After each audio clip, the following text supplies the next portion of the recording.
දේවදූත සූත්‍රය. පළවෙනි දේශනාව කියනකොට ඔබට මතක් වෙයි එහෙමනම් චුල්ලහතිපදෝපම සූත්‍රයේ නේද මිහිඳු මහරහතන් වහන්සේ ඉස්සරලාම ලංකාවේදී දේශනා කරේ. ඇත්තෙන්ම චුල්ලහතිපදෝපම සූත්‍රය රජතුමාටයි මුලින්ම දේශනා කරේ මිහිඳු මහරහතන් වහන්සේ. ඒ නිසා බුදුරජාණන් වහන්සේගේ බුද්ධ දේශනාවන් අතර පොසොන් පුන් පොහෝ දවසක එදා මිස්සක පව්වට අහසින් වැඩම කරපු මිහිඳු මහරහතන් වහන්සේ ඇතුළු ඉත්තිය උත්තිය සම්බල බද්දසාල සුමන සාමණේර මහරහතන් වහන්සේත් බණ්ඩුක නම් උපාසකතුමා අනාගාමී වෙච්ච කෙනෙක්. මේ සියලු දෙනාම අහසින් මිස්සක පව්වට වැඩම කරා. ඒ රජතුමා මිස්සක පව්වේ දඩේමේදී සිටිච්ච වෙලාවේ මුලින්ම ධර්මයේ දේශනා කරන්න පෙර රජතුමාගේ නුවණ පරීක්ෂා කරා අඹ පැනේ ඥාති පැනේ වගේ ප්‍රශ්න අහලා. ඊට පස්සේ රජතුමාට දේශනා කරපු පළවෙනි දේශනාව තමයි චූලහත්ථිපදෝපම සූත්‍රය. එදා රාත්‍රී මේ ලංකාවම ඇසුරු කරගත් සියලු දෙවි දේවතාවුන් අමනුෂ්‍යයන් ආදී සියලු දෙනාම රැස් කරලා මිස්සක පව්වේදී මිහිඳු මහරහතන් වහන්සේ සමචිත්ත පරියාය සූත්‍රයෙන් දහම් දෙසුවා. දෙවනි දවසේ තමයි රජමාලිගාවට වැඩම කරේ දානයට. මේ දානය වළඳලා අවසන් වුණාට පස්සේ අනුලා බිසව ප්‍රධාන බිසෝවරු ඒ සේවිකාව රාජකීය පිරිස අමාත්‍යවරු මේ සියලු දෙනාම ධර්මය අහන්න බුක්තානුමෝදනා ධර්ම දේශනාවට වාඩි වුණා. එදා මිහිඳු මහරහතන් වහන්සේ බුදුරජාණන් වහන්සේගේ දේශනාවන් අතර අපාය ගැන ඒ කියන්නේ പ്രേත ලෝකෙ ඉපදිලා പ്രേතයන් හැටියට දුක් විඳින දේශනාවන් പ്രേතවත්තු. ඒ වගේම දිව්‍ය ලෝකෙ ඉපදිලා දෙවියන් සැප සම්පත් විඳින්න කරපු පින්දහම් විමානවත් ඇසුරෙන් ධර්ම දේශනා කරලා සත්‍ය සංයුක්තයේ චතුරාරි සත්‍ය ඇතුළත් දේශන ගණනාවක් දේශනා කරා. සංයුත්ත නිකායේ තියෙන සත්‍ය සංයුක්තය. අන්න එදා මේ ධර්මයේ ගැන අප්‍රමාණ පැහැදීමට පත්වෙච්ච රජතුමා ආරාධනා කරන්නේ ස්වාමීනි මේ ධර්මයේ මගේ රටවැසියන්ටත් දේශනා කරන සේක්වා. අන්නේ ආරාධනාව පරිදි රජතුමා ජෝතිය වනේ නම් රජතුමාගේ ඇත්ගාල සුද්ධ පවිත්‍ර කරලා නගර වාසීන්ට අඬබෙර ගහලා රැස් කෙරෙව්වා. එදා ජෝතිය වනයේට රජතුමා බොහොම ලස්සන මණ්ඩපයක් ඉදි කරා. මෙන්න මේ මණ්ඩපයට මිහිඳු මහරහතන් වහන්සේ ඇතුළු මේ රහතන් වහන්සේලා වඩම්මලා රජතුමාම ආරාධනා කරා මගේ රටවැසියන්ට මේ ධර්මයේ දේශනා කරන සේක්වා. අන්න එදා මිහිඳු මහරහතන් වහන්සේ ලංකාවට වැඩම කළා තුන්වෙනි දවසේ. සාමාන්‍ය මිනිසයන්ට මේ ගම් නියම් ගම් නගර ජනපදවල ජීවත් වෙච්ච මේ ලංකා ද්වීපයේ සාමාන්‍ය මිනිස්සුන්ට දේශනා කරන පළවෙනිම දේශනාව තමයි දේවදූත සූත්‍රය. පිංගතුනි අද අපි කතා කරන්නේ කෙනෙක් නිරේ කරා යන ආකාරයේ නිරේ විඳින දුක් ගැහැට ගැන සඳහන් වෙන තාමත්ම වටිනා දේශනාවක්. ඒ නිසා මෙන්න මේ දේවදූත සූත්‍රයයි මිහිඳු මහරහතන් වහන්සේ සාමාන්‍ය මිනිසයන්ට දේශනා කරන්නට යෙදුනේ. මේ දීර්ඝ සංසාර ගමන තුල අපි කී වතාවක් නම් මේ අපායවල වල දුක් විඳින්නට ඇද්ද? බුදුරජාණන් වහන්සේ පෙන්වන ආකාරයට උන්වහන්සේක අවස්ථාවක පෙන්වන මහණෙනි මේ සංසාරික සත්වයාට සතර අපාය කියන්නේ මහ ගෙදර වගේ තැනක් කියනවා. ජීවිතේ වැඩිම කාලයක් කෙනෙක් එක්ක නිරය එක්ක තිරිසන් ලෝකේ പ്രേත ලෝකේ ආදී ස්ථානවල දුක් විඳිමින් ඉපදෙමින් මැරෙමින් තමයි මේ සංසාර ගමනේ ගමන් කරන්නේ. කලාතුරකින් තමයි පෙර පිනක් හෝ මතුවෙලා කෙනෙකුට මනුස්ස ජීවිතයක් දිවි ජීවිතයක් ලබන්න වාසනාවක් ලැබෙන්නේ. ඒ නිසා අද අපි බලන්නේ මේ අපායේ ඉපදිච්ච කෙනෙක් මොන වගේ දුකක්ද විඳින්නේ. කෙනෙකුට හිතෙන්න පුළුවන් කොහෙද තියෙන්නේ කො අපිත් දකින්න ඉපේ. බුදුරජාණන් වහන්සේගේ දේශනා අතර අපි සතර අපාය කියලා අපායවල් හතරක් කතා කරනවා. නිරය, තිරිසන් ලෝකයේ, අසුර අපාය, പ്രേත ලෝකේ. දුක බහුල තැන් නිසා මේවා අපායවල් හැටියට හඳුන්වනවා. මේ සතර අපායට වැටිච්ච කෙනෙකුට ධර්මයක් අවබෝධ කරන්න තියෙන අවස්ථාව අහිමි වෙලා යනවා. බුදුරජාණන් වහන්සේ අංගුත්තර නිකායේ අක්කන කියන සූත්‍රයේ පෙන්නනවා යම් කිසි කෙනෙක් නිරේ ඉපදුනොත් බුදුරජාණන් වහන්සේ නමක් ලෝකෙ පහළ වෙලා ධර්ම දේශනා කරා කියලා නිරේ ඉපදිච්ච නිරිසත්වයෙකුට ඒක දැනගන්නවත් ධර්මයක් අහන්නවත් අවස්ථාවක් නැති වෙලා යනවා. තිරිසන් ලෝකෙ ඉපදිච්ච තිරිසන් සත්වයෙකුටත් ධර්මය අවබෝධ කරන්න අවස්ථාව නැහැ බුදු කෙනෙක් පහළ වෙලා හිටියත්. යම් කිසි කෙනෙක් പ്രേත ලෝකයක වැටිලා අනන්ත දුක් විඳිමින් പ്രേතෙක් හැටියට ජීවත් වෙනවා නම් එහෙම නැත්නම් අසුර අපායේ වැටිලා දුක් විඳිනවා නම් බුදු කෙනෙක් පහළ වෙලා ලෝකෙ ධර්මයේ දේශනා කරා කියලා ඔහුට නිවන් දකින්නවත් පිනක් කරගන්නවත් ඒ ධර්මය අහලා හිත පහදව ගන්නවත් අවස්ථාව නැති වෙලා යනවා. ඒ නිසා බුදුරජාණන් වහන්සේ මේ අපායෙන් මිදෙන වැඩපිළිවෙලක් මේ දුක් සහිත සංසාර ගමනෙන් නිදහස් වෙන මාර්ගයක් තමයි බුදු කෙනෙක් පහළ වෙලා ලෝක සත්වයන්ට දේශනා කරන්නේ. බලන්න උන්වහන්සේ බුද්ධත්වයට පත් වෙන්න පෙර දවසේ බෝධි මූලයේ වැඩ ඉඳලා උන්වහන්සේ ආනාපාන සති භාවනා ඔස්සේ හිත සමාධිමත් කරගෙන හතරවෙනි ධ්‍යානයේ ඉඳන් ආපස්සට විමසලා බැලුවා උන්වහන්සේ ගත කරගෙන ආපු පෙර ජීවිතවල ස්වභාවය. රාත්‍රී පළවෙනි යාමේදා බෝධි මූලයේදී උන්වහන්සේට පළවෙනි විද්‍යාව පළවෙනි ඥානය පහළ වුණා. ඒ තමයි පුබ්බේ නිවාසානුස්සති ඥානය. තමන් වහන්සේ ගත කරගෙන ආපු පෙර ජීවිත ආත්මයක් දෙකක් තුනක් නෙමෙයි කල්ප ගණනින් ආපස්සට විමසලා බැලුවා. සංවට්ට විවට්ට කල්ප ගණන් ආපස්සට විමසගෙන ගියා. හැම ආත්මයකම කොහේ හෝ තැනක කවුරු හෝ නමින් එක්ක නිරයක එක්ක තිරිසන් ලෝකයක එක්ක ප්‍රේත ලෝකයක එක්ක මනුස්ස ලෝකයක දිව්‍ය ලෝකයක බ්‍රහ්ම ලෝකයක කොහේ හෝ ඉපදීමක් තියෙනවා. එදා උන්වහන්සේ මේ සංසාර ගමනේ භයානකකම තමන් ගෙවාගෙන ආපු සසර ගමන ගැන වැටහෙනකොට ඊළඟට හිත යොමු කරා මම වගේමද මේ ලෝකේ අනෙක් සත්වයෝ මගේ දෙමව්පියෝ මගේ ඥාති මේ හිතවතුන් යාළු මිත්‍රයෝ මේ හැම දෙනාමත් මේ වගේ සසර ගමනකද මේ පැටලිලා ඉන්නේ. රාත්‍රී දෙවනි යාමේ සමාධිමත් හිත තුලින් මේ ලෝක සත්වයන්ගේ ජීවිත ගැන හිත යොමු කරනකොට උන්වහන්සේට පහළ වුණා දෙවනි විද්‍යාව. ඒ තමයි චුතූපපාත කියන ඥානෙ. කෙනෙක් මරණයට පත් වෙනකොට ඒ කෙනා කර්මානුරූපීව උපත කරා යන ආකාරය උන්වහන්සේ දැක්කා. කෙනෙක් මරණයට පත් වෙනකොට ඔහුගේ භවයේ සකස් වෙලා තියෙන්නේ තිරිසන් අපායක උපදිලා දුක් විඳින්න නම් මරණයත් සමගම තිරිසන් ලෝකෙට ඇදිලා යනවා. කෙනෙක්ගේ කර්මය හැදිලා තියෙන්නේ ප්‍රේත ලෝකේ එක්ක අසුර අපායක උපදින්න නම් මරණයට පත් වෙනකොටම ඔහු ඒ උපත කරා ඇදිලා යනවා. භවපච්චයා ජාති. විපාක පිණිස කර්ම සකස් වීම නිසා ඒ තැන්වලට ඇදිලා යනවා. තමන් වහන්සේ වගේම දුක් සහිත සංසාර ගමනකයි මේ ලෝකේ සෑම සත්වයකම පැටලිලා ඉන්නේ. ඉපදෙමින් මැරෙමින් යන මේ දීර්ඝ සංසාර ගමනේ කෙලවරක් හොයාගන්න බෑ. අන්න උන්වහන්සේට ලෝක සත්‍යයන් ගැන මහා කරුණාවක් උන්වහන්සේගේ හදවතේ ඇති වුණේ අන්නේ වෙලාවේ. කුදස්සු නාම ඉමස්ස දුක්ඛස්ස නිස්සරණං හෝති. කවදාද මේ ලෝකේ සත්‍යයන් මේ ඉපදෙමින් මැරෙමින් යන මේ භයානක සසර දුකෙන් මිදෙන්නේ කවදාද කියලා මහා කරුණාවක් උන්වහන්සේගේ හදවතේ ඇති වුණේ මේ ලෝක සත්වයන් ඉපදෙමින් මැරෙමින් යන මේ භයානක සංසාර ගමනේ අනතුර උන්වහන්සේට අවබෝධ වීමත් සමගමයි. ඒත් සමගමයි උන්වහන්සේ බෝධි මූලයේ ඉඳගෙන මේ ජරා මරණ දුකට හේතු විමසන්න පටන් ගත්තා. උන්වහන්සේට අවබෝධ වුණා ඉපදීමක් නිසායි ජරා මරණ ඇති වෙන්නේ. ඉපදීමට හේතුව මොකක්ද? විපාක පිණිස කර්ම සකස් වීම. භවයක් නිසායි උපදින්නේ. එහෙමනම් භවයට හේතුව මොකක්? පාදාන පච්චයා භව. බැඳී යාමක් නිසායි කර්මයක් හැදෙන්නේ. එහෙමනම් බැඳී යාමට හේතුව තණ්හා පච්චයා උපාදාන. තණ්හාවක් නිසායි කෙනෙක් බැඳී යන්නේ. තණ්හාවටත් හේතුවක් තියෙනවනේ. කුමක් නිසාද තණ්හාව හටගන්නේ? වේදනා පච්චයා තණ්හා. විඳීමක් නිසායි තණ්හාවක් උපදින්නේ. මේ විදිහට පටිච්ච සමුප්පාදය ගැන උන්වහන්සේ අනුලෝම වශයෙන් විමසගෙන යනකොට අවිද්‍යාවමයි හේතුව. අවිද්‍යාව නිසා සංස්කාර ඇති වෙනවා. සංස්කාර නිසා විඥානය ඇති වෙනවා. විඥානය නිසා නාම රූපයන් හටගන්නවා. නාම රූප නිසා ආයතන හයක් පහළ වෙනවා. ආයතන හය තුලින් ස්පර්ශයක් හැදෙනවා. ඒ නිසා විඳීම ඇති වෙනවා.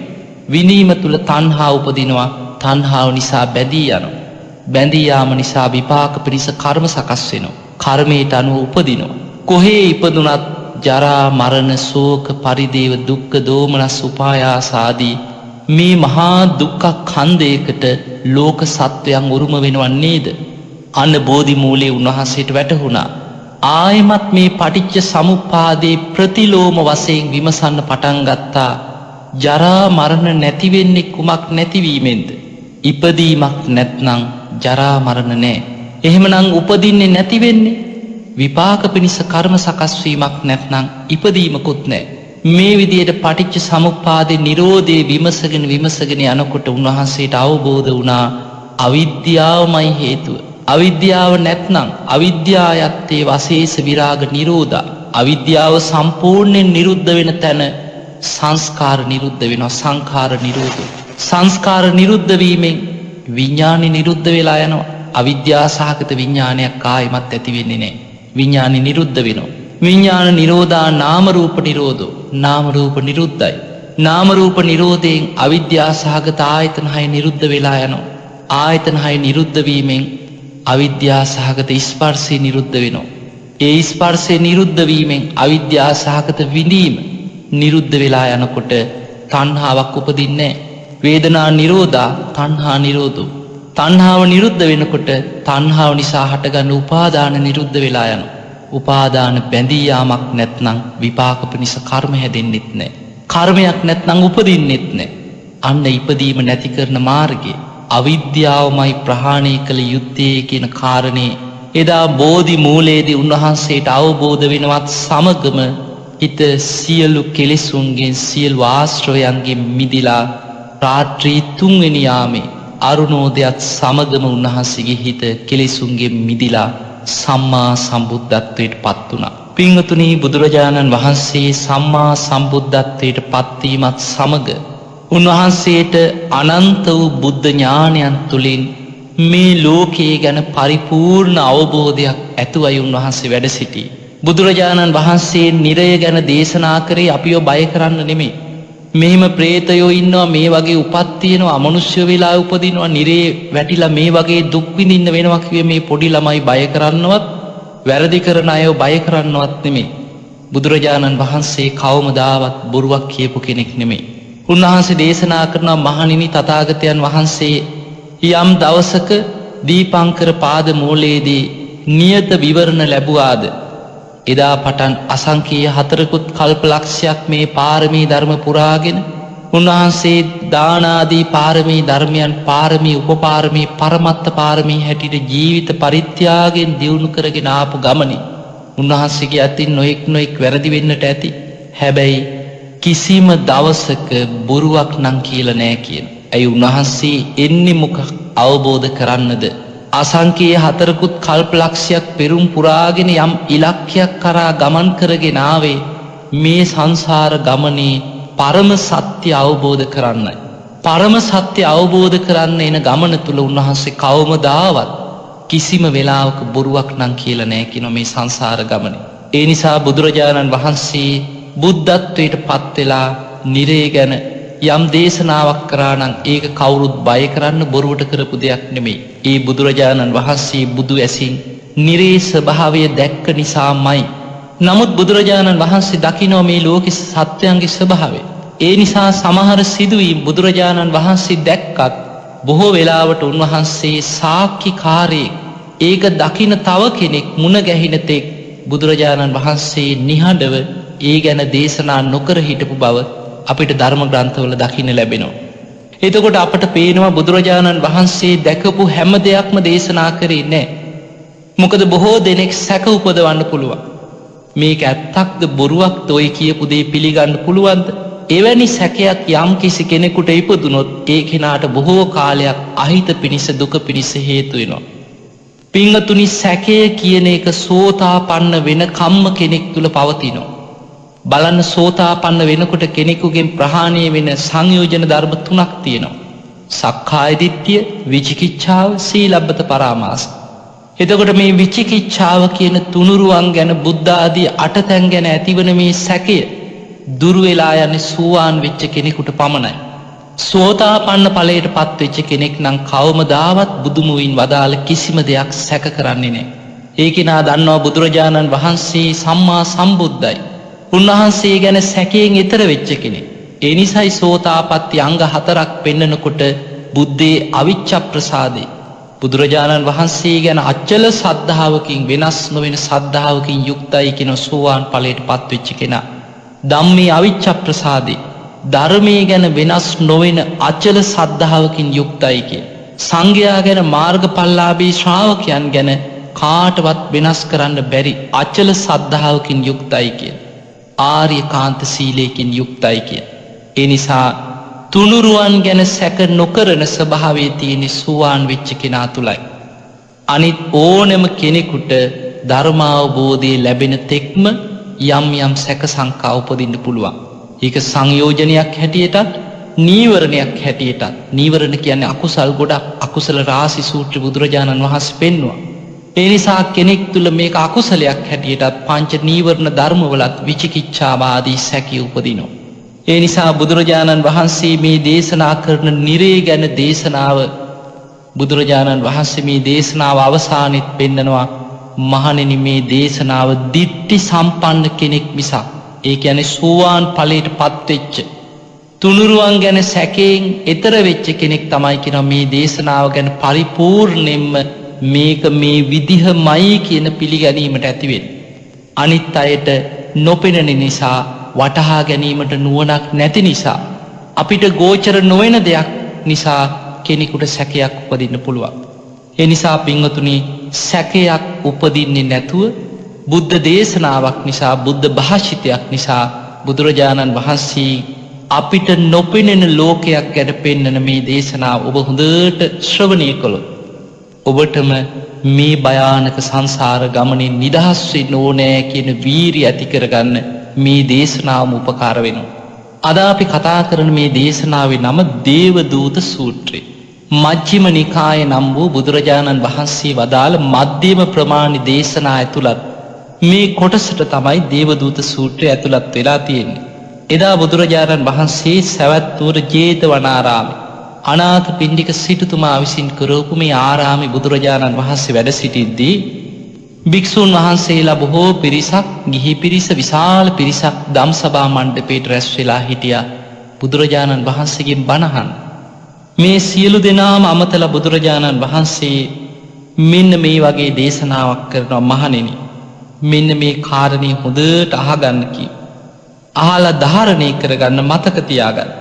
මහණෙනි බුදුරජාණන් වහන්සේ තුල තියෙන දිවස් නුවණ මෙන්න මේ ආකාරයි. එන බුදුරජාණන් වහන්සේට දිවසක් තියෙනවා දිබ්බ චක්කු.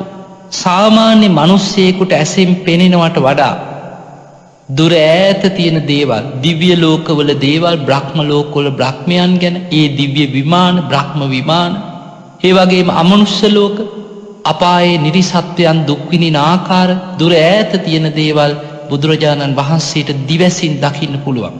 ඒ වගේමයි දිබ්බ සෝත කියනවා සාමාන්‍ය කන ඉක්මවා ගිය දිවසක් බුදුරජාණන් වහන්සේට තියෙනවා. ඒ නිසා කෙනෙකුට ඇහෙන්නේ තමන්ගේ මේ අවට තියෙන හඬවල් පමණයි. නමුත් බුදුරජාණන් වහන්සේට දිව්‍ය ලෝකවල දෙවියන් කතා කරන දේවල් අහන්න පුළුවන් දිබ්බ සෝත නම් වූ ඥානයක් තියෙනවා. බ්‍රහ්ම ලෝකවල බ්‍රහ්මයන් කතා බස් කරන දේවල් නිරේ නිරිසතුන් විඳින දුක අඩුගානේ නිරේ පාලකයා වෙච්ච යම රජුරුවන්ගේ සිතුවිල්ල පවා බුදුරජාණන් වහන්සේට දැකීමේ නුවණක් තියෙනවා. අන්න ඒ නිසා බුදුරජාණන් වහන්සේ වදාළ මහණෙනි තථාගත බුදුරජාණන් වහන්සේ මිනිස් ඇස ඉක්මවා ගිය දිවසකින් මේ ලෝකේ සත්වයන් මරණයට පත් වෙලා උපත කරා යන ආකාරය දකින්නේ මෙන්න මේ විදිහටයි කියනවා. බුදුරජාණන් වහන්සේ වදාළ ඒක හරියට එකිනෙකට ප්‍රතිවිරුද්ධව දෙපස ගෙවල් දෙකක් තියෙනවා. හරියට අපි ගත්තාම පාර දෙපැත්තේ එකිනෙකට ප්‍රතිවිරුද්ධ ගෙවල් දෙකක් තියෙනවා. මේ ගෙවල් දෙකේම දොරවල් ජනෙල් සියල්ල ඇරලා තියෙනකොට ගෙවල් දෙක ඉදිරියේ ඉන්න ඇස් තියෙන හොඳ නුවණින් සිහියෙන් මේ දෙපස බලන්න පුළුවන් කෙනෙකුට මේ ගෙවල් දෙක දිහා හොඳ අවධානයෙන් බලාගෙන ඉන්නකොට මේ ගෙදරට ඇතුල් වෙන අය, ගෙයින් එහා මෙහා ඇවිදගෙන යන අය, ගෙයින් පිට වෙන අය, මේ ගෙදරින් එහා ගෙදරට යන අය මේ සියලු දෙනා දකින්න පුළුවන් හොඳින් බලාගෙන ඉන්න කෙනෙකුට. ඒ දකින්නේ සාමාන්‍ය ඇසකින්. එතකොට සාමාන්‍ය මිනිස්සෙක් ගෙවල් දෙකක් ඉදිරියේ ඉඳගෙන ඒ දොරවල් ජනෙල් ඇරලා දාලා තියෙන ගෙවල් දෙකකට ඇතුල් වෙන අයත් පිට වෙන අයත් එහා මෙහා ගමන් කරන අයත් පියවි ඇසින් දකිනවා වගේ බුදුරජාණන් වහන්සේ මිනිස් ඇස ඉක්මවා ගිය දිවසකින් කෙනෙක් මරණයට පත් වෙලා නිරයට ඇදිලා යන ආකාරයත් කෙනෙක් මරණයට පත් වෙලා තිරිසන් ලෝකයට උපත කරා යන ආකාරයත් කෙනෙක් මරණයට පත් වෙලා പ്രേත ලෝකයට ඇදිලා යන ආකාරයත් ඊළඟට කෙනෙක් මරණයට පත් වෙලා දිව්‍ය ලෝක බ්‍රහ්ම ලෝක වලට ඇදිලා යන ආකාරය.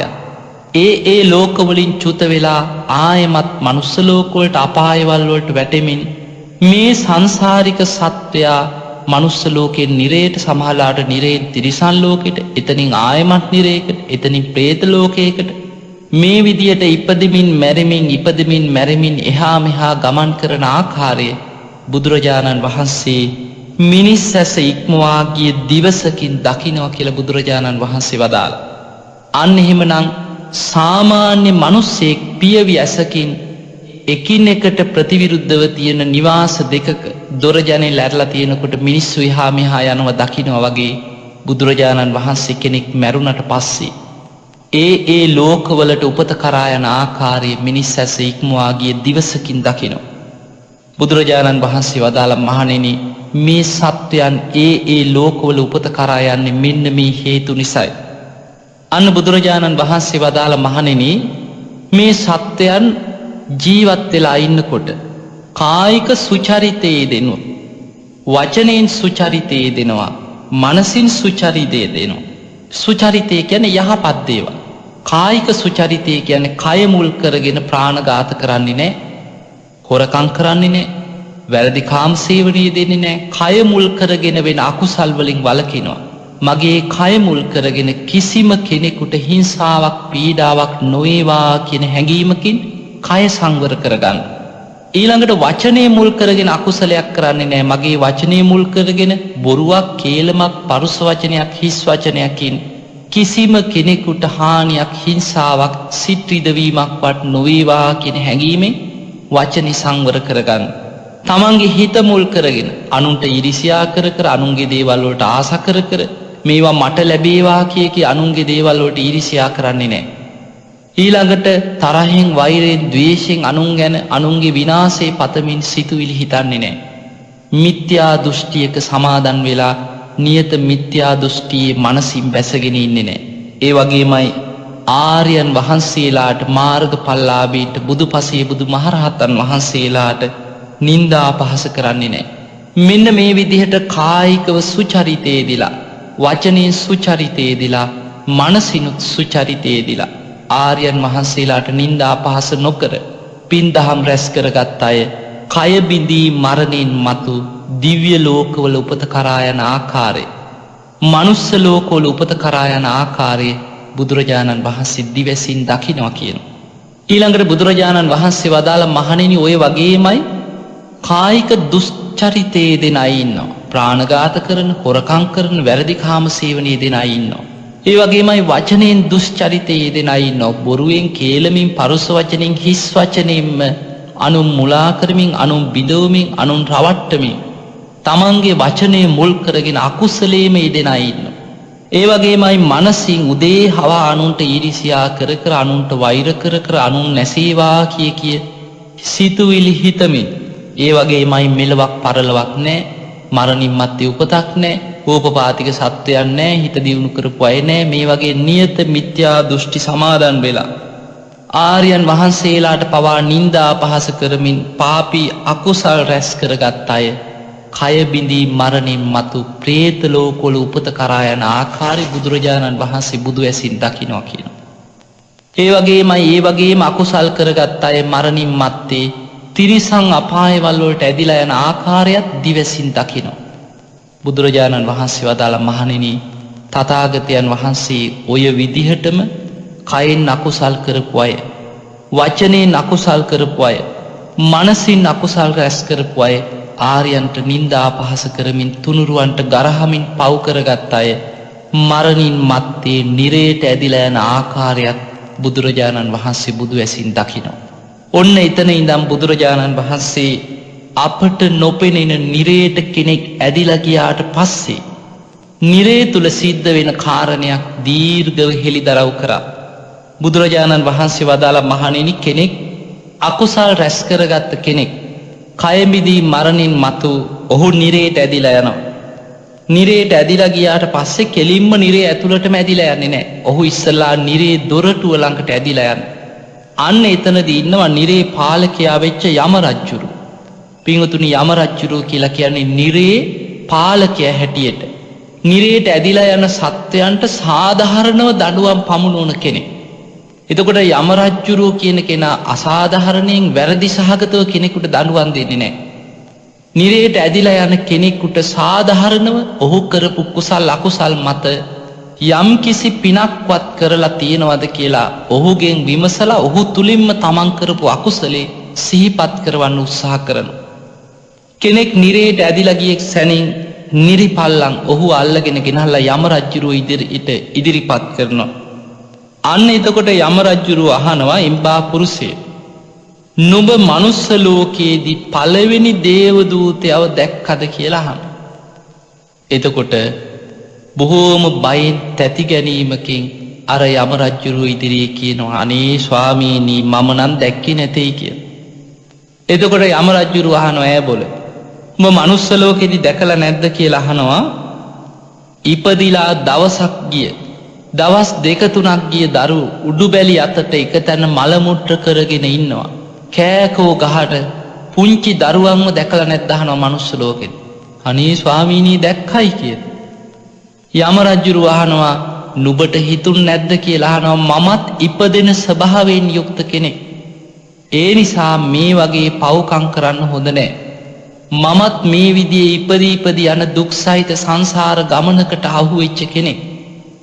අර වගේ පුංචි දරුවෝ ඉපදිලා එක තැන මල මුට්ට කරගෙන කෑ ගහගෙන අඬනකොට ඒ ඉපදිච්ච දරුවන්ව දැක්කහමවත් නුඹට හිතුන් නැද්ද කියලා අහනවා. මම අකුසල් කරන්න හොඳ නෑ කියලා හිතුන් නැද්ද? අනේ රජතුමනි බැරුව ගියා මම ප්‍රමාදයට පත් වුණා කියලා කියනවා. එතකොට යමරජ්ජුරුව සිහිපත් කරනවා එම්බා පුරුෂය, නුඹ මේ නිරේට ඇදිලා ආවේ නුඹේ අම්මා කරපු අකුසලයක් ගෙවන්න නෙමෙයි කියනවා. නුඹේ තාත්තා කරපු කර්ම ගෙවන්න ආව නෙමෙයි. නුඹේ අමුදරුවන් කරපු කර්ම ගෙවන්න ආව නෙමෙයි. නුඹේ ඥාතීන් යාළු මිත්‍රෝ හිතවතුන් සේවකයන් කරපු කර්මයක් ගෙවන්න ආව නෙමෙයි. නුඹ විසින්ම කරගත්ත මෙන්න මේ වගේ කයින් කරපු අකුසල් වචනයෙන් කරපු අකුසල් මේ අකුසල් නිසයි කියන නුඹ අපායට ඇදිලා ආවේ. අන්න බලන්න යමරජ්ජුරුව පළවෙනි අවස්ථාවේවත් සිහිපත් කරවලා කරපු පිනක් කුසලයක් ගැන සිහිපත් කරවන්න උත්සාහයක් ගන්නවා. බැරි වෙනකොට යමරජ්ජුරුව සිහිපත් කරවනවා මේ කවුරුවත් කරපු කර්ම ගෙවන්න ආව නෙමෙයි. නුඹ විසින්ම මේ වගේ අකුසල් කරගෙන තියෙනවා ඒ නිසයි ආවේ කියලා. යමරජ්ජුරුවන්ට බොරු කියලා බේරෙන්න පුළුවන් කමක් නැහැ. මනුස්ස ලෝකේ නම් බොරු සාක්ෂි දෙන්න පුළුවන්, බොරු කියන්න පුළුවන්, දහතේ දිවුරන්න පුළුවන්. නමුත් හෘද සාක්ෂියත් එක්කයි නිරේට ඇදිලා ගියාට පස්සේ යමරජ්ජුරුව එක්ක මේ ගනුදෙනු කරන්න ලැබෙන්නේ. ඒ නිසා තමන් සත්‍යවාදීව තමන් කරපු අකුසලයේ පිළිගන්න සිද්ධ වෙනවා. පළවෙනි අවස්ථාවේ බේරගන්න උත්සාහ කරනකොට ඒ අවස්ථාවත් බැරි වෙනවා. යමරජ්ජුරුව දෙවනි වතාවෙත් උත්සාහ කරනවා. යමරජ්ජුරුව අහනවා එම්බා පුරුෂය, නුඹ මනුස්ස ලෝකෙදි දෙවනි දේවදූතයවත් දැක්කේ නැද්ද කියලා. අනේ ස්වාමීනී දැක්කේ නැtei කියනවා. එතකොට යමරජ්ජුරුව අහනවා ඈ බොල නුඹ මනුස්ස ලෝකෙදි දැකලා නැද්ද කියලා අහනවා. වයසට ගිය අය, ඉපදිලා අවුරුදු 80ක් 90ක් වෙච්ච අය, නැකිට ගන්න බැරුව දත් ටික වැටිලා, කෙස් ටික පැහිලා, හම රැලි වැටිලා, කුදු වෙලා එක තැන මල මුට්ට කරගෙන ඇවිද ගන්න බැරුව දුක් විඳින අන්ත අසරණ වෙලා ඔත්පල වෙලා ඉන්න දුක් විඳින මිනිස්සුන්ව වයෝ වෘදයි දැකලා නැද්ද කියලා අහනවා මනුස්ස ලෝකෙදි. අනේ ස්වාමීනී දැක්කයි කියලා. එතකොට යමරජ්ජුරුව අහනවා නුඹට හිතුන් නැද්ද මම මේ වගේ අකුසල් කරන්න හොඳ නෑ. මමත් වයසට යන කෙනෙක්, මමත් මේ වගේ ජරා ජීර්ණ වෙන කෙනෙක්. මමත් යම් දවසක මේ විදිහ අකුසල් කරත් මමත් මේ වගේ වයසට ගිහිලා උත්පල වෙලා ජරා වෙලා දුක් විඳින්න සිද්ධ වෙනවා. ඒ නිසාවත් අකුසල් කරන්න හොඳ නෑ කියලා හිතුන් නැද්ද කියලා අහනවා. අනේ ස්වාමීනී බැරි වුණාය කියලා. අන්න දෙවනි අවස්ථාවත් මගහැරෙනවා. යමරජ්ජුරුව දෙවනි වතාවෙත් සිහිපත් කරනවා එම්බා පුරුෂය, නුඹ අපායට ඇදිලා ආවේ නුඹේ අම්මා කරපු කර්ම ගෙවන්න නෙමෙයි. නුඹේ තාත්තා කරපු අකුසල් ගෙවන්න ආව නෙමෙයි. නුඹේ ඥාතීන් යාළු මිත්‍රයෝ කරපු කර්ම ගෙවන්න ආව නෙමෙයි. නුඹ විසින්ම කරපු මේ වගේ අකුසල් නිසයි කියනවා නුඹ අපායට ඇදිලා ආවේ. දෙවනි අවස්ථාවෙත් තමන්ට බේරෙන්න අවස්ථාව නැහැ. යම රජුරුව තුන්වෙනි වතාවෙත් අහනවා එම්බා පුරුෂය නුඹ මනුස්ස ලෝකෙදී අඩු ගානේ තුන්වෙනි දේව දූතයවත් දැක්කේ නැද්ද කියලා. අනේ ස්වාමීනි මම දැක්කේ නැtei කියලා. යම රජුරුව සිහිපත් කරනවා ඈ නුඹ මනුස්ස ලෝකෙදී දැකලා නැද්ද? ලෙඩ දුක් හැදිලා ඔත්පල වෙලා තුවාල හැදිලා කුණු වෙලා ජරා ජීර්ණ වෙලා දුක් විඳින මිනිස්සුන් එක තැන මල මුට්ට පහ කරගෙන දුක් විඳින කෑ ගහන විලාප දෙන රෝගී වෙලා අන්ත දුක් විඳින මිනිස්සුන්ව දැකලා නැද්ද කියලා. අනේ ස්වාමීනි දැක්කා කියලා. එතකොටවත් නුඹට හිතුන් නැද්ද කියලා අහනවා මමත් ලෙඩ වෙන කෙනෙක්. මමත් මේ වගේ දුක් විඳින ස්වභාවයෙන් යුක්ත ශරීරයක් ඇති කෙනෙක්. ඒ නිසාවත් පව් කරන්න හොඳ නෑ කියලා උඹට හිතුන් නැද්ද? අනේ ස්වාමීනි මට බැරුව ගියා. මට හිතුනේ නෑ මං අකුසල් කරගත්තා කියලා. තමන් හෘද සාක්ෂියට එකගව කරපු අකුසලේ පිළිගන්න. යම රජුරුව සිහිපත් කරනවා නුඹ අපායට ඇදිලා ආවේ නුඹේ අම්මා තාත්තා ඥාතියෙක් යාළුවෙක් කරපු කර්මයක් එවන්න නෙමෙයි. නුඹ අපායට ඇදිලා ආවේ නුඹ විසින්ම කරපු මේ වගේ අකුසල් නිසා ආවේ කියලා තුන්වෙනි වතාවෙත් සිහිපත් කරනවා. හතරවෙනි වතාවෙත් අහනවා එම්බා පුරුෂය නුඹ මනුස්ස ලෝකෙදී හතරවෙනි දේව දූතයවත් දැක්කද කියලා අහනවා. අනේ ස්වාමීනි දැකලා නැtei කියලා. ඈ නුඹ මනුස්ස ලෝකෙදී දැකලා නැද්ද අහනවා අපරාධ කරලා රජවරුන්ගෙන් දඬුවම් ලබන මිනිස්සු. ඒ කාලේ තිබ්බ දඬුවම් ගැන කියනවා වැරදි කරලා අහු වුණාට පස්සේ හොරු මිනීමරුව වැරදි කරපු මිනිස්සු රජතුමා ළඟට යොමු කරාට පස්සේ එක්ක අත් දෙක කපනවා. පණ පිටින් කකුල් දෙක කපනවා. පොළොවේ වල්ලලා ඇත්තු ලව්ව පාගවනවා. රත් වෙච්ච තෙල් කටාරම් ඔළුවේ හලනවා. ඊළඟට උඩ එල්ලලා යට ඉඳන් හැම ගහනවා. හැම ගලවනවා. ඊළඟට උඩ ඉඳන් හැම ගලවනවා. රහිනවා පණ පිටි. මේ වගේ දස වද දෙන මිනිස්සුන්ව දැකලා නැද්ද? අනේ ස්වාමීනි දැක්කයි කියලා. එතකොටවත් උඹට හිතුන් නැද්ද කියලා අහනවා මම මේ වගේ අකුසල් කරන්න හොඳ නැහැ. මටත් මේ වගේ දුක් සහිත වේදනා විඳින්න වෙයි. මටත් දඬුවම් විඳින්න වෙයි කියලා හිතුන් නැද්ද කියලා අහනවා. අනේ ස්වාමීනි මට ඒක තේරුම් ගන්න බැරුව ගියා. මම අකුසල් කරගත්තා කියලා. යම රජුරුව හතරවෙනි වතාවේ සිහිපත් කරනවා නුඹ අපායට ඇදිලා ආවේ නුඹේ අම්මා තාත්තා කරපු කර්මයක් ගෙවන්න නෙමෙයි. ඥාතියෙක් යාළු මිත්‍රයෙක් සහෝදරයෙක් කරපු කර්ම ගෙවන්න නෙමෙයි. නුඹම කරගත්ත මේ අකුසල් නිසායි කියන අපායට ඇදිලා ආවේ. පස්වෙනි වතාව අවසාන වතාව යම රජුරුව පස්වෙනි වතාවේ අහනවා එම්බා පුරුෂය නුඹ පස්වෙනි දේව දූතයවත් දැක්කේ නැද්ද කියලා. අනේ ස්වාමීනි දැක්කේ නැtei කියලා. ඈ නුඹ මනුස්ස ලෝකෙදී දැකලා නැද්ද මැරිච්ච මිනිස්සු? මැරිලා දවස් 2-3ක් ගිය. දවස් 3-4ක් ගිහිල්ලා මේ කුණු වෙලා ගිය අය. ශරීරයේ තැන් වලින් පුපුරලා සැරව ගලන අය. මැරිලා කුණු වෙලා ගිය මිනිස්සුන්ව දැකලා නැද්ද අහනවා. මැරිච්ච මිනිස්සුන් මලකුණු දැකලා නැද්ද අහනවා. අනේ ස්වාමීනි දැක්කයි කියනවා. එහෙමනම් ඔබට හිතුන් නැද්ද මේ පව්කම් කරනකොට මමත් මැරෙන කෙනෙක්. මමත් මැරෙන ස්වභාවයෙන් යුක්ත කෙනෙක් මේ වගේ පව්කම් කරන්න හොඳ නෑ කියලා හිතුන් නැද්ද කියලා අහනවා. අනේ ස්වාමීනි මට හිතුන් නැtei කියනවා. මම වැරදි කරා මට මේක තේරුම් ගන්න බැරුව ගියා කියලා තමන් කරපු අකුසලේ තමන්ගේ හෘද සාක්ෂියට එකඟව යම රජුරු ඉස්සරහා පිළිගන්න සිද්ධ වෙනවා. යම රජුරු අන්තිම වතාවෙත් සිහිපත් කරනවා එම්බා පුරුෂය නුඹ අපායට ඇදිලා ආවේ නුඹේ අම්මා තාත්තා කරපු අකුසලයක් ගෙවන්න නෙමෙයි. නුඹේ ඥාතීන් යාළු මිත්‍රයෝ නෑදෑයෝ සහෝදරයෝ කවුරුත් කරපු කර්ම ගෙවන්න ආව නෙමෙයි. නුඹ විසින්ම කරපු මේ වගේ අකුසල් නිසායි කියන අපායට ඇදිලා ආවේ. යම රජුරුව මේ විදියට කරුණු කියලා නිහඬ වෙනවා.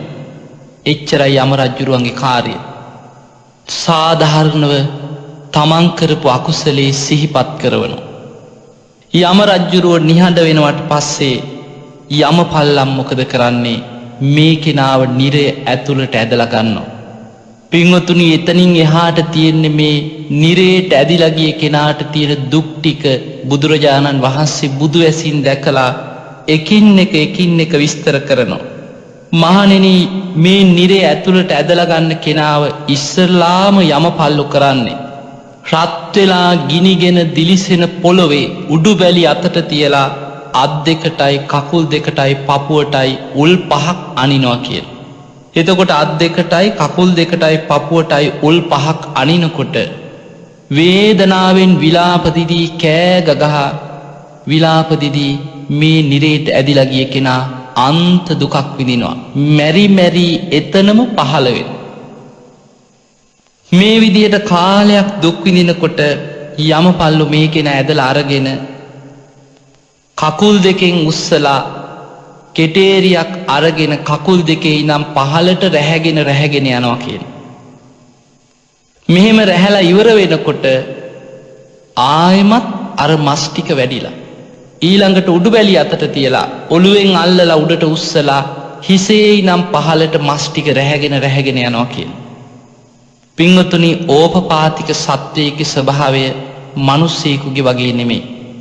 ඕපපාතිකව ඉපදිච්ච සත්වයා නිරේ ඉපදිච්ච නිරිසතා ගැන බුදුරජාණන් වහන්සේ පෙන්වන්නේ මේක මැවිච්ච ශරීරයක්. ඒ කෙනාට උල්පහරවල් අනිනකොට හැම රහිනකොට ඒ වේදනාව මනුස්ස ජීවිතයක් ලබපු කෙනෙකුට යම් වේදනාවක් දැනෙනවද ඒ වගේම වේදනාවක් දැනෙනවා. විලාප දිදී කෑ ගහනවා. බේරෙන්න අතක් නැහැ. හැබැයි මැරෙන්නේ නැහැ. එතනම ඒ හැම ඔක්කොම රැහැලා අවසන් වුණත් ආයි සුළු මොහොතකින් ඒ ශරීරය ආයෙමත් මැවිලා ඒ විදිහටම සකස් වෙනවා. එතකොට එතනින් චුත වෙන්නේ කර්මයේ ගෙවිලා අවසන් වෙන යම් දවසක් තියෙනවා නම් ඒ වෙලාවේ නිරෙන් චුත වෙනවා මිසක් මැරි එතනම පහළ වෙනවා කර්මයේ ගෙවිලා අවසන් වෙන තෙක්. බලන්න අවුරුදු දහස් ගානක් තිස්සේ මේක මේ දවසක් දෙකක් දෙන වද නෙමෙයි තියෙන්නේ. නිරේට ඇදිලා කිය කෙනෙක් ගැන බුදුරජාණන් වහන්සේ පෙන්වන්නේ යමපල්ලෝ නිතර මේ පුද්ගලයා අරගෙන සැරෙන් සැරේ උඩ ඉඳන් පහළට කෙටේරියකින් රැහැගෙන යනවා. ඒ ඇතිවන වේදනාව දැනෙනකොට විලාප දෙනවා කෑ ගහනවා. මේ විදිහට කාලයක් දුක් දීලා ඊට පස්සේ නිරිපල්ලෝ කර්මාන රූපීව මැවිච්ච විශාල රත තියෙනවා කියන. ඒවා මේ මිනිස්යන්ට පේන යාන වාහන වගේ දේවල් නෙමෙයි. මේ කර්මානුරූපීව මැවෙන දේවල්. අන්නේ රත වලින් ගිනිගෙන දිලිසෙන පොළොවක තියලා ඒ රත මේ අයගේ ඇඟට උඩින් එහාට මෙහාට අරගෙන යනවා කිය. හරියට කෙනෙක්ව වාහනයකට යට වෙනකොට දැනෙන වේදනාව වගේ මේ අමනුෂ්‍යයන්ට මේ නිරේට ඇදිලා ගිහිල්ලා දුක් විඳින නිරිපල්ලන්ට ඒ වගේම වේදනාවක් දැනෙනවා. පැනලා දුවලා බේරෙන්න අතක් නැහැ. කෑග ගහ විලාප දිදී අවුරුදු දහස් ගානක් නිරේ දුක් විඳිනවා. මේ විදිහට එතන දුක් දීලා ඊළඟට වෙනම නිරිපල්ලෝ ටිකක් එතනින් මේ අය වැදලා අරගෙන ගිනි ගන්න පොළොවක් මත ගහ ඇවිද්දෝනවා කියන. පොළොවෙන් ගිනි දැල් මතුවෙන ගිනි ගන්න පොළොවක් මත මේ නිරිපල්ලම් දැන් එක්කෙනෙක් දෙන්නෙක් තුන් දෙනෙක් නෙමෙයි නිරේට ඇදිලා ගිහිල්ලා මේ තරම් දුකක් විඳින්නේ. දහස් ගණන් ලක්ෂ ගණන් අපායේ ඉපදිච්ච පිරිස මේ දුක් විඳිනවා. එතකොට කර්මාන් රූපීව මැවිච්ච නිරිපල්ලන් මේ අයට පහර දෙමින් ගහ මේ ගිනි දැල් මතින් ඇවිද්දෝගෙන ගිහිල්ලා ගිනිගෙන දිලිසෙන ගිනි අඟුරු පර්වතයක් තියෙනවා. මේ පර්වතයට නගනවා කියන. එතකොට ගහන්න දැනෙන වේදනාව නිසා මේ නිරිපල්ලන්ගෙන් ගුටි කකා කෑග ගහ විලාප දිදී මේ පිරිස අර ගිනිගෙන දිලිසෙන මේ පර්වතයේ දිගේ ගිනි අඟුරු පර්වතයේ දිගේ නගින. මේ නැගගෙන ගිහිල්ලා කොහෙට හරි පනින්නේ මීට වඩා නිදහසක් සැනසීමක් ඇති තැනක් දුක අඩු තැනක් තියෙයි කියලා හිතාගෙන අර නිරිපල්ලන්ගෙන් ගුටි කාගෙන ගිහිල්ලා ගිනි අඟුරු පර්වතයට නැගලා එතනින් පයින්නවා. පහළ තියෙන අගාධයකට පනිනවා. පැනපු ගමන් වැටෙන්නේ ඊළඟ නිරේට. බුදුරජාණන් වහන්සේ විස්තර කරනවා මහණෙනි ඔය ගිනි අඟුරු පර්වතයට නැගලා එතනින් පනිනකොට මේ නිරිසතා ඇදගෙන වැටෙන්නේ ලෝකුඹ කියන නිරේටයි කියන. ලෝකුඹ නිරේ ස්වභාවය බුදුරජාණන් වහන්සේ පෙන්නනවා විශාල භාජනයක් වගේ ගිනියන් වෙච්ච ලෝදිය තමයි කියනවා නිතර බුබුලු දදා පැන නගින ලෝදිය ගොඩකට කියනවා වැටෙන්නේ. මේ ලෝකුම නිරේට වැටිච්ච ගමන් මේ නිරි සත්වයාගේ ශරීරයේ උණු වෙනවා කියනවා. මේ කෙනාගේ ශරීරයේ උණු වෙලා පෙන ගුලියක් වගේ ස්වභාවයට ශරීරය සකස් වෙනවා. හැබැයි මැරෙන්නේ නැහැ. බලන්න කොච්චර වේදනාවක්ද කියලා. කෙනෙකුට රත් වෙච්ච අඩු ගානේ ගිනි පෙල්ලක් ඇඟේ ගෑවුණත්, රත් වෙච්ච වතුර ටිකක් අතට වැටුණත්, කොයිතරම් ගින්නකින් පිච්චුණත් කොයිතරම් වේදනාවක් දැනෙනවද? එතකොට කෙනෙක් ලෝදිය ගොඩකට ගිනිගෙන දැවෙන ලෝදිය ගොඩකට පැන්නට පස්සේ බේරෙන්න හිතාගෙන අර ගිනි අඟුරු පර්වතයෙන් නැගලා පනිනකොට වැටෙන්නේ ලෝකුඹ කියන නිරේ. මේකට වැටෙනකොට මේ ඕපපාතික මැවිච්ච මේ නිරි සතාගේ ශරීරේ අර ලෝදියට උණු වෙලා පෙන ගුලියක් වගේ ශරීරයක් හැදෙනවා කියලා. මේ පෙන ගුලිය වගේ ශරීරයකින් යුක්ත නිරි සතා අවුරුදු දහස් ගානක් ටික මේ ලෝකුඹ නිරේ ඇතුළට යනකම් මේ ලෝදියේ ඇතුළට ගිහිල්ලා අර ලෝකුඹ නිරේ අඩිය වදිනවා කියලා. ඒ වැදිලා ආයෙමත් ටික උඩට ඇවිල්ලා ආයෙමත් උඩට මතුවෙනවා. අර පහලට ගිහිල්ලා මේ නිරේ අඩිය වදින්න අවුරුදු දහස් ගානක් යනවා කියනවා. ඒ තාක් විලාප දෙනවා, කෑ ගහනවා, මෙරි එතනම පහළ වෙනවා මිසක් එතනින් චුත වෙලා ආයෙමත් වෙන දිහාවකට ඇදිලා යන්නේ නැහැ කියනවා. කර්මයේ ගිවිලා අවසන් වෙනකම්. යම් කිසි කෙනෙකු කරපු අකුසලයේ මේ ලෝකුම නිරේ දුක් විඳිනකොට ගෙවිලා අවසන් වුණොත් එතනින්ම චුත වෙලා වෙන කොහේ හරි තැනක කර්මානුරූපී උපත කරා යන්න පුළුවන්. කර්මයේ ගෙවිලා අවසන් වෙන තෙක් නිරේට වැටිච්ච කෙනා මෙරි එතනම පහළ වෙනවා මිසක් එතනින් චුත වීමක් සිද්ධ වෙන්නේ නැහැ. ඒකට හේතුව ඔහුගේ ශරීරයේ ඕපපාතිකව කර්මානුරූපීව හැදිච්ච ශරීරයක් නිසායි. බුදුරජාණන් වහන්සේ වදාළ මහණෙනි, අවුරුදු බොහෝ ගණනක් දහස් ගානක් මේ ලෝකුම නිරේ උඩටත් යටටත් හාත්පස එහාට මෙහාට පිච්චි නිරේ තුල පෙන ගුලියක් වගේ එහා මෙහා මේ ලෝකුම නිරේ ගමන් කරන මේ නිරිසත්වයා කාලෙකට පස්සේ යමපල්ලෝ බිලි කොකු වගේ කොකු දාලා මේ ලෝකුඹ නිරේ ඉන්න නිරිසත්වයන් ඇදලා වීසි කරනවා කියනවා එතනින් මහා නිරේට. එතකොට අර පෙන ගුලියක් වගේ ඉන්න මේ සත්වයාව එතනින් ඇදලා නිරිපල්ලන් වීසි කරනවා ලෝකුම නිරෙන් මහා නිරේට. එතනින් වැටෙන්නේ මහා නිරේට.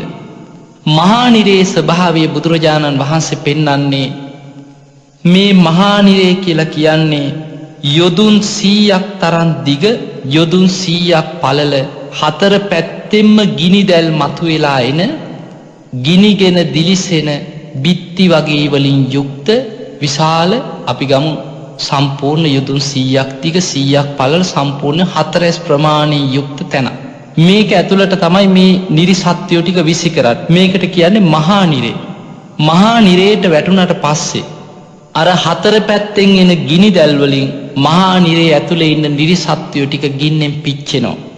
බුදුරජාණන් වහන්සේ වදාලා උතුරු දොරටුවෙන් එන ගිනි දැල්ල දකුණු දොරටුවේ වදිනවා කියන බිත්තිය.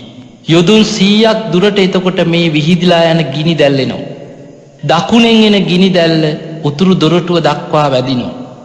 බටහිරින් එන ගිනි දැල් නැගෙනහිර දොරටුවේ වදිනවා. මේ ගිනි දැල් වලින් කර්මානුරූපීව මැවිච්ච මේ නිරිසත්වයාගේ හම පිච්චෙනවා, මස් පිච්චෙනවා, නහරවැල් පිච්චිලා ඇට සැකිල්ලෙන් දුන් දාන මට්ටමට මේ ශරීරේම පිච්චි යනවා අර ගිනි දැල් වලින්. හැබැයි ආයෙමත් ටිකකින් මේ ගිනි දැල්ල ඒ ප්‍රදේශයෙන් අතුරුදහන් වෙලා ඊළඟ තැනින් ගිනි දැල්ල මතුවෙන ටිකට කර්මානුරූපීව මේ ශරීරේ ආයෙමත් හැදෙනවා. ආයෙමත් එන ගිනි දැල්ලෙන් ආයෙමත් පිච්චි යනවා. පින්වතුනි, ශරීරයක් පිච්චෙනකොට දැනෙන යම් වේදනාවක් ඇද්ද? ඒ වේදනාව හැම වෙලාවෙම ගින්නෙන් පිච්චෙන මොහොතක් පාසා මේ නිරිසත්වයන්ට දැනෙනවා. පැනලා දුවන්න තැනක් නැහැ, පනින්න තැනක් නැහැ, බේරෙන්න අතක් පෙනෙන්නේ නැහැ. අවුරුදු දසදහස් ගානක් මේ මහා නිරේ තුල මේ විදිහට දුක් විඳින නිරිසත්වයන් එක්කෙනෙක් දෙන්නෙක් නෙමෙයි. අකුසල් කළ නිරේට ඇදිලා ගිය දහස් ගණන්, ලක්ෂ ගණන්, කෝටි ගණන් නිරිසත්වයෝ මේ දුක විඳිනවා. බුදුරජාණන් වහන්සේ වදාලා මහණෙනි, කාලයකට පස්සේ, දීර්ඝ කාලයකට පස්සේ මේ මහා නිරේ එක දොරටුවක් විවෘත වෙනවා. ඈතින් එක දොරටුවක් විවෘත වෙලා පේනවා. නිරිසත්වයන්ට හිතෙනවා දුවගෙන ගිහිල්ලා මෙන්න මෙතනින් පැනගත්තොත් අපිට බේරුමක් තියෙයි. මේ පිරිස එක රොත්තට ලක්ෂ ගාණක් පිරිස දුවගෙන යනවා අර දොරටුවෙන් පනින්න. යොදුන් 100ක් දුරට දුවගෙන ගිහිල්ලා ඒ දොරටුවට ලං වෙනවත් සමගම මේ විවෘත වෙච්ච දොරටුවෙන් විශාල ගිනි දැලක් එනවා. මේ ගිනි දැලට දුවගෙන එනකොට මේ සම්මස් නහර පිච්චිලා දොරටුව ළඟට එනකොට ඇට සැකිල්ලක් විතරයි කියනවා ගිනි ඇවිලෙන ඉතුරු වෙන්නේ. දොරටුව ළඟට එනකොටම දොරටුව වැහිලා යනවා. ඒ දොරටුවෙන් පැන ගන්න තැනක් නැති වෙනවා. වේදනාවෙන් විලාප දිදී කෑ ගගහ අවසානයේ ටික වෙලාවකින් ආයෙමත් මේ ශරීරෙ මැවෙනවා. වටපිට බලනකොට අනිත් පැත්තේ දොරටුව ඇරිලා පේනවා. මේ පැත්තෙන් හරි පැන ගන්න පුළුවන් කියලා ඒ පැත්තට පිරිස ආයෙමත් දුවගෙන යනකොට එතනින් ගිනි දැලක් මතුවෙනවා. ඒ ගිනි දැල්ල මේ ගින්න පීරගෙන කෑ ගහගෙන දුවනවා. මෙතනින් හරි පැනගත්තාම අපිට නිදහසක් තියෙයි. ඒ ගිනි දැල්ලට සම්මස් නහර පිච්චිලා ශරීරේ අර ඕපපාතික මැවිච්ච ශරීරේ ඇට සැකිල්ලත් ගිනි ගන්න මට්ටමට පත් වෙනවා කියනවා. හැබැයි ඒ දොරටුව ළඟට යනකොට ඒ දොරටුවත් වැහිනවා. මේ විදියට කාලයක් තිස්සේ එහාට මෙහාට අවුරුදු දසදහස් ගාණක් දුවගෙන දුක් විඳින මහා නිරේට වැටිච්ච සත්වයන් යම් කාලයකට පස්සේ එක දොරටුවක් විවෘත වෙනවා. අන්නේ දොරටුවෙන් පැනගන්න අවස්ථාවක් ලැබෙනවා. බුදුරජාණන් වහන්සේ වදාළ මහා නිරේ දොරටුවෙන් පනිනකොට ඔවුන් වැටෙන්නේ ගිනිගෙන දිලිසෙන ගූත කියන නිරේකට කියනවා. මේ නිරේ අසූචි ගඳින් යුක්තයි කිය. ඒ වගේමයි මේ ඇටමිදුළු ආහාරයට ගන්න ඉදිකටු තුඩ වගේ පණුවන් පිරිච්ච නිරයක් කියනවා. මේ නිරේට වැටිච්ච ගමන් කර්මානුරූපීව මැවෙන ශරීරේ සංවිදගෙන මස් විදගෙන ගිහිල්ලා ඇටමිදුළු විදගෙන ආහාරයට ගන්න මේ පණුව මේ නිරිසත්වයන්ව වට කරගෙන ශරීරයේ හැම පැත්තෙම මේ පණුවන් ශරීරේ කා දමනවා කියනවා. විලාප දිදී බේරෙන්න අතක් නෑ. මේ ගූත නිරේ තුල බොහෝ කාලයක් දුක් විඳලා එතනින් ඇදලා දානවා නිරිපල්ලෝ උණු අලු තියෙන නිරේකට. උණු අලු නිරේ උණු අලු වලින් පිච්චිලා කාලයක් දීර්ඝ දුක් විඳලා එතනින් නිරිපල්ලෝ ඇදලා දානවා කියන කුක්කුල කියන නිරේට. පින්වතුනි එකින් එක එක නිරේවල් වල මේ නිරිසත්‍ය දුක් විඳින ආකාරය බුදුරජාණන් වහන්සේ පෙන්නනවා. කුක්කුල නිරේ ස්වභාවය බුදුරජාණන් වහන්සේ පෙන්වන්නේ ඔබ දැකලා ඇති. සමහර වෙලාවට අපිත් පුංචි කාලේ පන්සල් වල ඔය ඇඳලා තියෙන චිත්‍ර දැක්කාම හිතුවේ මේවා ඇත්තටම මෙහෙම දේවල් තියෙනවද? සමහර වෙලාවට මේ බය කරන්න ඇඳපු දේවල්. කටු ඉඹුල් ගහේ නග්ගනවා ඔබ දැකලා ඇති චිත්‍රවලින්. අන්න ඒ වගේ උල් සහිත කටු තියෙන ඉඹුල් වනයක් කියනවා කුක්කුල කියන නිරේ. මේ නිරේට වැටිච්ච සත්වයන්ට නිරිපල්ලු ගගහ මේ ගස් දිගේ නග්ගනවා. මේ ගස්වල තියෙන උල් කටු ඇනෙනකොට ශරීරේ විනිවිදගෙන ගිහිල්ලා අනිත් පැත්තෙන් මතුවෙනවා. හැබැයි බේරෙන්න අතක් නෑ. ගුටි කකා අර නිරිපල්ලන්ගෙන් පහර කකා මේ කටු ඉඹුල් ගස්වලින් නැගලා එතනින් පනිනකොට වැටෙන්නේ තවත් අසිපත් වනේ නම් වූ තව මහා නිරේකට ඇදගෙන වැටෙනවා. අසිපත් වනේ කියන මේ නිරේ ස්වභාවය තමයි තියුණු දෙපැත්ත කැපෙන කඩු වගේ වලින් යුක්ත කොළ තියෙන ගස් වර්ගයක් තියෙනවා කියන. මේ ගස්වල කොළ කඩාගෙන හැලෙනකොට මේ නිරේ ඉන්න නිරිසත්වයන්ගේ අත කැපිලා වැටෙනවා. නහය කැපිලා වැටෙනවා. ශරීරය සම්පූර්ණයෙන්ම දෙකට කැපෙනවා. හැබැයි ආයෙමත් යාවෙනවා කර්මානුරූපීව. මේ විදිහට මේ වනේ අසිපත් වනෙන් දුවගෙන ගිහිල්ලා එතනින් පනින්නේ වේතරණී කියන නිරේකට. බලන්න බුදුරජාණන් වහන්සේ වදාළ මහණෙනි අර කටු ඉඹුල් ගස්වල නැගලා මේ උල් සහිත කටු ඇනිලා ඒ දුක් විඳලා අසිපත් වනේ දිගේ දුවගෙන ගිහිල්ලා දෙපැත්ත කැපෙන තියුණු කොළවලට අත්පය ශරීරේ කොටස් කපාගෙන ඊළඟට වේතරණී නිරේට බේරෙන්න කියලා හිතාගෙන නිරිපල්ලු පනිනකොට වේතරණී නිරේ හරියට රත් වෙච්ච ගිනිගෙන දිලිසෙන දියර ගලාගෙන යන ලෝදිය වගේ ලුණු සහිත දියරයක් එනවා මේ නිරේ තියෙන. ඔබ හිතන්න කැපිච්ච තුවාලයකට ලුණු වැටෙනකොට කොච්චර දනවද වේදනාවක් ඇති වෙනවද? අර අසිපත් වනේ තුල ශරීරේ කපාගෙන ලේ ගලාගෙන වේදනාවෙන් පැනගෙන ගිහින් පණින අමනුෂ්‍යයන් වැටෙන්නේ වේතරණී කියන නිරේට. මේ නිරේ තුල පැහැමින් අර ලුණු දියර වලින් අර තුවාල වලින් විශාල වේදනාවක් විඳිනවා. විලාප දිදී මේ නිරේ තුල ගසාගෙන යන මේ නිරි සත්‍යයව නිරි පල්ල ඔහු ඇදලා අරගෙන අහනවා. නුඹට මොනවද ඕනේ? අනේ මට බඩකිනී කියන. නුඹට කෑමක් කියලා නිරිපල්ලෝ මොකද කරන්නේ? කට දෙපැත්තට විවෘත කරලා ගිනිගෙන දිලිසෙන යකඩ උලක් කට දෙපැත්තට තියලා කට ඈත් කරනවා කියනවා.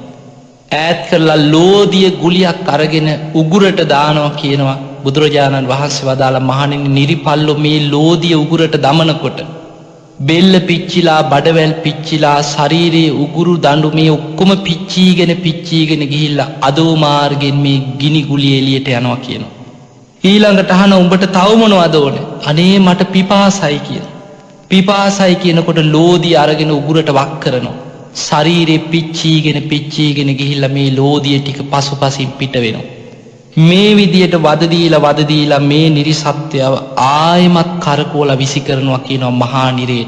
බුදුරජාණන් වහන්සේ වදාළ මහණෙනි ඔය විදිහට නිරේ උපදින්න හේතු වෙච්ච කර්මය අවුරුදු 100ක්ද 1000ක්ද කල්පයක්ද කල්ප ගණනාවක් අවුරුදු ලක්ෂ ගාණක්ද මේ කර්මයේ ගෙවිලා අවසන් වෙනකම්ම නිරෙන් නිරේට වැටි දුක් විඳ නිරේම ඉපදී අකුසලයේ ගෙවනවා මිසක් මෙතනින් චුතවීමක් නං නෑ කියලා බුදුරජාණන් වහන්සේ වදාළ.